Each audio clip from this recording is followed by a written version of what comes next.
Hello dear students, how are you? I am your teacher Vimal and I am speaking from Bisma, Sitapur.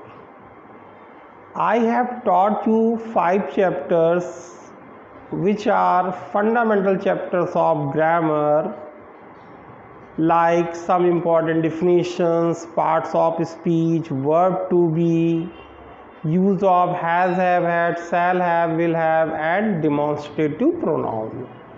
In my last videos you have studied demonstrative pronouns, in which I taught you this, these, that, those, here and there, and I hope you have got some more confidence in English if you start to speak some little sentences with your friends, with your brother and sister, with your family members. Okay बच्चों, today we will start a new chapter, chapter 6, use of there and it. In my last videos you studied there, which was demonstrative pronoun, and it means was wahan. He was there, Rekha was not there, my father was there, Sita was not there, like this. But today we will discuss about there and it. Both are meaningless words. Here there is no meaning of there and it.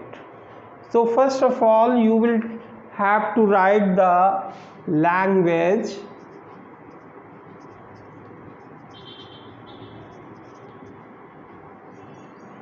there and it. There and it are also pronouns. क्या है बच्चों? Pronouns. But both keep no meanings here. यहाँ पे हम इन दोनों को अगर देखेंगे, इन दोनों का कोई अर्थ नहीं होता है. इन दोनों को एक साथ समझने का आप प्रयास करें. ओके बच्चों, there and it are, इसको ऐसे पंक्चुएट कर दिएगा, are used when we do not get subject. Okay बच्चों, जब हमें कोई सब्जेक्ट नहीं मिलता है तो हम देयर और इट का प्रयोग करते हैं. इट को डमी कहा जाता है. डमी का मतलब मृतक, जिसका कोई अर्थ ना हो. यहाँ पर देयर भी एक डमी ही कहलाता है, लेकिन हम उसे कह नहीं सकते, we can not call it dummy. लेकिन हम देखेंगे प्रोसेस वही है. यहाँ पर भी देयर का कोई अर्थ नहीं है. आया बच्चों समझ में? जैसे मेज पर एक कलम है, तो आप देखेंगे यहाँ कोई सब्जेक्ट नहीं है, तो हम बोलेंगे there is a pen on the table. लेकिन यहाँ पे देयर का कोई अर्थ नहीं है. There is a man on the road. There was a blind man on the road. There is a danger lion in the forest. There are many birds in the sky, like this. But यहाँ पे there का कोई meaning नहीं. इसी तरह it is March, it is month of July, it is 13 July, it was 12th July yesterday, it is very hot, it's very cold. आया बच्चों समझ में? लेकिन यहाँ पर भी इट का कोई अर्थ नहीं है. इसी को आज हम पढ़ेंगे और जानेंगे कि हम इसको कैसे अपनी भाषा और अपने सेंटेंसेस में रख सकते हैं. पहले इन दोनों पर एक एग्जाम्पल आप लिखोगे बच्चों. जैसे जंगल में एक प्राचीन गुफा थी। ओके बच्चों, क्या थी जंगल में? एक प्राचीन गुफा। ये सिंपल पास्ट हो गया, इसे वर्ब टू बी कहेंगे। और सेंटेंस वही पुराना अफर्मेटिव, सूचना मिल रही है कि जंगल में एक प्राचीन गुफा थी। तो how will you translate it into English? सबसे पहले हम देखेंगे यहाँ कोई सब्जेक्ट नहीं है तो देयर का प्रयोग करेंगे। ठीक है बच्चों, देयर। अब एक वचन है, देयर वॉज, एक प्राचीन गुफा, तो वॉज हो गया। अब एन क्यों लाएंगे? क्योंकि आगे वॉवेल आ रहा है। एन एंसेंट लिख सकते हैं, अगर आपको ना याद आए तो old. There was an ancient cave, cave यानी गुफा, इन द फॉरेस्ट। ओके बच्चों, ये आपका पहला उदाहरण हुआ। अभी आप उदाहरण समझिए कि देयर क्या है, लेकिन आप देखेंगे यहाँ पे देयर का कोई अर्थ नहीं है।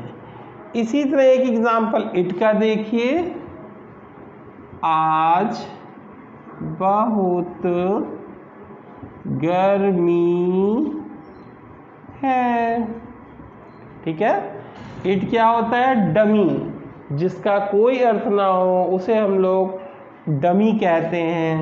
हम बोलेंगे it is very hot today. Okay बच्चों, ये भी आपका कौन सा सेंटेंस हुआ? अफर्मेटिव। अफर्मेटिव कहें या पॉजिटिव? क्यों? क्योंकि सूचना मिल रही है। ये देयर का एग्जाम्पल हुआ, ये इट का। आप नोट्स जब बनाएंगे ऐसे ही स्टार्टिंग करेंगे। अब हम लोग इसको अलग अलग पढ़ेंगे। सबसे पहले we will study about there. फिर आपने नंबर 1 ऐसे डाला और लिखा ही heading use of there. Okay बच्चों, अब आपने लैंग्वेज में क्या बनाया? There is used. इसको मिटा दें बच्चों, इसका स्क्रीनशॉट ले लिया है? लाइन नहीं तो टेढ़ी हो जाएगी।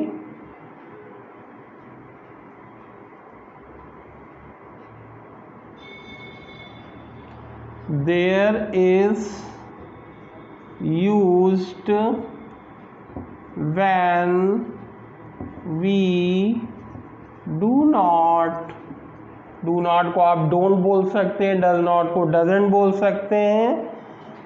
शॉर्ट में there is used when we do not get any subject in the sentence. Okay बच्चों, देयर का प्रयोग हम लोग तब करते हैं जब हमें वाक्य में कोई सब्जेक्ट यानी कर्ता नहीं मिलता है। यहाँ तक आया बच्चों समझ में? देयर। अब आप बोले but there keeps no meaning in the sentence. लेकिन देयर का कोई अर्थ नहीं होता है। आया बच्चों समझ में? अब इसी में आप लिखें we use there in 2 ways. Hindi English mix करके जब आप नोट्स बनाएंगे तो इससे आपको ज़बरदस्त फ़ायदा होगा। हमने आपको बताया we use there in 2 ways. हम देयर का प्रयोग 2 तरीके से करते हैं। ठीक है, पहले आप इसको एग्जाम्पल से भी समझ लें। देखिए, एक हम वर्ब टू बी में देयर का प्रयोग करते हैं, जैसे मेज पर एक घड़ी है। ओके बच्चों, मेज पर एक घड़ी है। यहाँ कोई कर्ता सब्जेक्ट नहीं है। सेंटेंस हमारा वर्ब टू बी है, इसमें कोई मेन वर्ब नहीं है। आप क्या बोलेंगे? और सेंटेंस क्या है हमारा? अफर्मेटिव। तो आपको सबसे पहले क्या लगाना होगा, देयर। यहाँ पे देयर का कोई मीनिंग नहीं, there is a watch on the table. Okay बच्चों, this is the simple way of teaching English and acquiring English also. This is style of Gandhi ji, who always used to say that in India we must speak simple English, and every teacher also should teach in simple way to his students. Okay बच्चों, come to the point. मेज पर एक घड़ी है, there is a watch on the table. अब दूसरा sentence देखिए, एक मेन वर्ब से, अब आज से आप मेन वर्ब भी समझने का प्रयास करिएगा, जिसे हम फिनिट वर्ब कहते हैं। सपोज करें एक राजा किसी देश में राज्य करता था। ओके बच्चों, अब देखिए राज्य करता था, इसमें क्या आ गया है, मेन वर्ब। या आप पहली दफे सुनेंगे फिनिट वर्ब या मेन वर्ब। यहाँ पे चूंकि ये यूज में, इसलिए हमें बताना भी पड़ेगा इसके बारे में। एक राजा किसी देश में राज्य करता था, ये कौन सा टेंस हुआ बच्चों, पास्ट इंडेफिनिट। अभी हम इसके बारे में ज़्यादा एक्सप्लेन, जब आप टेंसेस पे पहुँचोगे तब इसके बारे में पूरी इंफॉर्मेशन आपको मिलेगी, तब आप बोलेंगे देयर। ओके बच्चों, एक राजा किसी देश में राज करता था, there a king ruled, rule माने राज करना, there a king ruled in a country. ठीक है बच्चों, लेकिन यहां पर भी आप देखेंगे देयर का कोई अर्थ नहीं। आया बच्चों समझ में? इसका स्क्रीनशॉट लीजिए। अब we are going to teach you first use of there. There का आपको पहला प्रयोग हम पढ़ाने जा रहे हैं, इसको कॉपी कर लीजिए।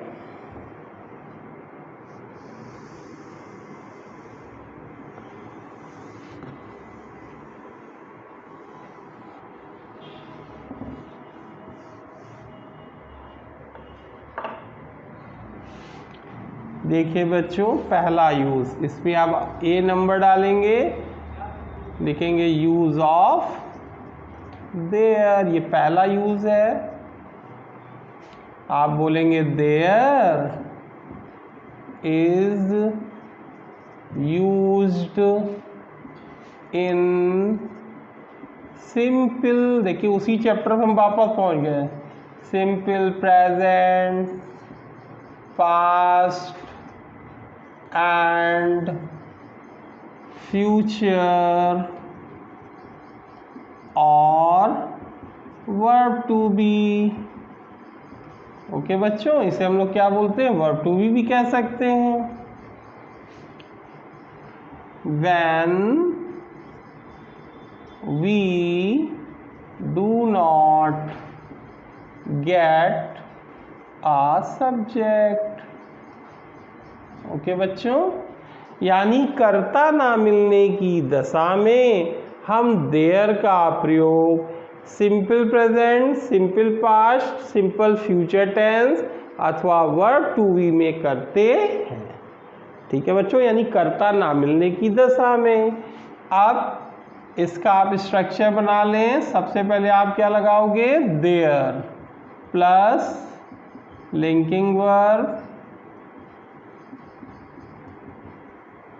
प्लस आर्टिकल देख लें, a an the plus adjective plus noun plus adjective phrase. लेकिन देखेंगे यहाँ कहीं कोई मेन वर्ब नहीं है, जैसा कि अभी हमने एक एग्जाम्पल बताया था आपको, किसी देश में एक राजा राज्य करता था, there ruled a king in a country. Okay बच्चों, क्या बोलेंगे? There ruled a king in a country, like this. लेकिन यहाँ आप देखेंगे कहीं कोई मेन वर्ब नहीं है। मेन वर्ब के बगैर जो सेंटेंस होते हैं उसे हम लोग क्या बोलते हैं? वर्ब टू बी या simple present, simple past and simple future. अब एग्जाम्पल देखते हैं।